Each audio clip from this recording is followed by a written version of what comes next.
Good morning. I'm Harley Schlanger from the LaRouche Organization with your daily video update for September 16th, 2024. Unfortunately, I'm going to have to report on the fact that the British are moving aggressively to escalate the war against Russia, to turn it into a potential for a nuclear war.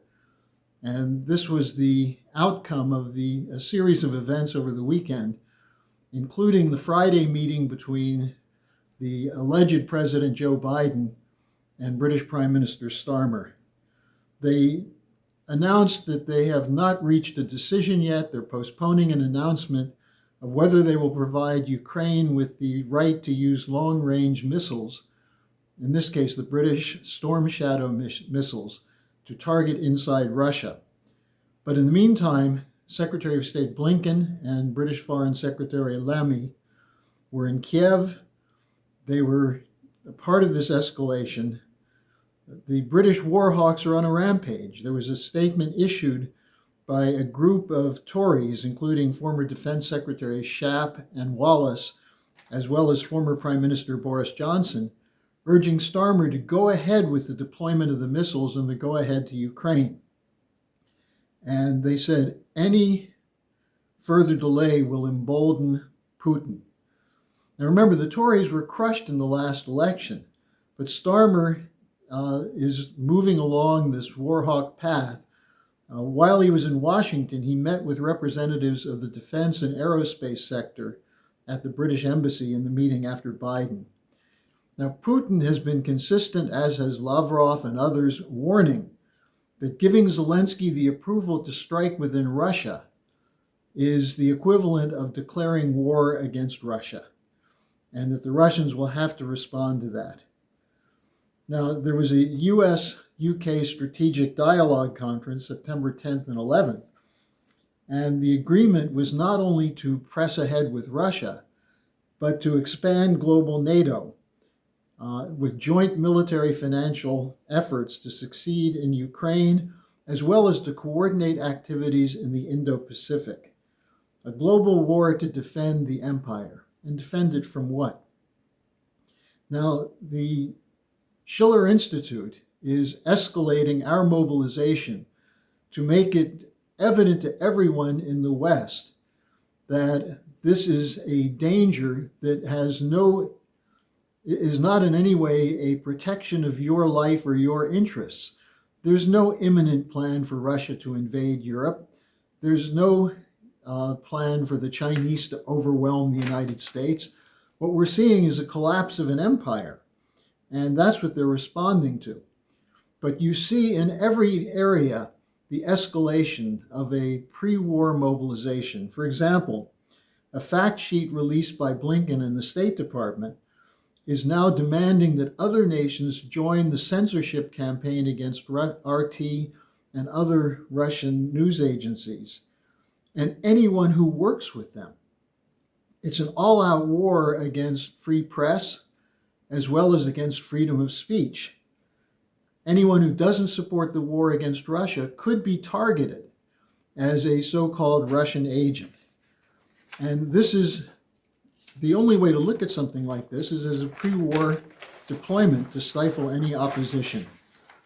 Now, what are they defending? The empire is going through self-destruction. There's a deepening economic crisis in the West, especially here in Germany, but also throughout the United States. There's a rejection from the global South of a continuation of imperial looting, which provides extra income for the banks and financial institutions of the military-industrial complex. There's the growth of the Brits, the alliance for economic development of sovereign states through mutual cooperation, which the US and the West is trying to crush. On October 22nd to the 24th, the BRICS will be meeting in Kazan in Russia to discuss how to move ahead with the project to fund the development of the poorer nations who have been victims of the colonial system for 500 years. And this includes the fear of de-dollarization, that they'll move away from the dollar and that this will sink the Western economies. Now, what we're seeing from the Biden, the Starmer, the NATO administrations overall is a rejection of an alliance of sovereign states for self-development and a war to defend the empire. Now, the real question is, will there be enough opposition to stop this? And there were several people who did speak out over the weekend, and I'll just give you a sample of this.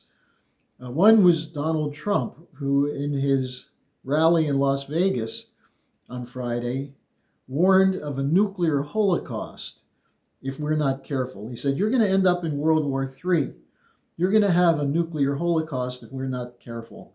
These people have no idea what they're doing. Now, with him at that event was former Congresswoman Tulsi Gabbard, who said, we are closer to the brink of World War III and nuclear war today than we ever have been because of the Harris-Biden administration foreign policy. Then you had former presidential candidate Robert F. Kennedy, who has also endorsed Trump. He issued a short TikTok video that warned about, quote, an issue so big that many people don't even want to look at it. And I'm talking about the slide toward nuclear war. The neocons are pushing for maximum confrontation with Russia. Do you have any idea how dangerous that is? And he says, if the Russians get desperate, they will use nuclear weapons. Putin has made it clear. The game that Biden and the foreign policy establishment have been playing, they're gambling the future of the planet. And former Congressman Dennis Kucinich, who's now running for Congress again as an independent, issued a statement saying this is a constitutional crisis. The Biden administration is using Ukraine as a proxy, but only Congress has the authority to move this country from peace to war. And he said, this is madness. No administration, Democrat or Republican, has the right to take us into a war which has the capacity to destroy not only our country, but the world. So you have this mobilization beginning in the United States, but it has to grow quickly with more people speaking out, more congressional candidates speaking out. We have to take this seriously because it is serious. Now, let me show you how serious it actually is. Give you an example. Yesterday afternoon, I was speaking with Helga Zepp-LaRouche about some areas where we have to be doing a much more deep intelligence overview to see what's going on. And the first thing she said to me is we have to watch for a wild response to the potential for the Trump campaign to win the election. She said the establishment is terrified that they can't control Trump, and we should expect that they will engage in wild activity to stop it. What did we hear 3 hours after that conversation? A second assassination attempt against Donald Trump at one of his country clubs in Florida. So this is deadly serious. And the question is not Trump or Harris. The question is the American people. Will we be heard? Do we want to have a war to defend the interests of the billionaires, of the corporate cartels? And if not, you must speak out. Now, I'm going to be linking the presentation made in the Zoom call of the International Peace Coalition on Friday, the presentation from nuclear expert Dr. Ted Postol, which I think you'll find very shocking, where he talks about what will happen if there's a nuclear strike on Germany, which could very well happen if the Germans accept the U.S. nuclear-capable missiles and deploy them on German soil.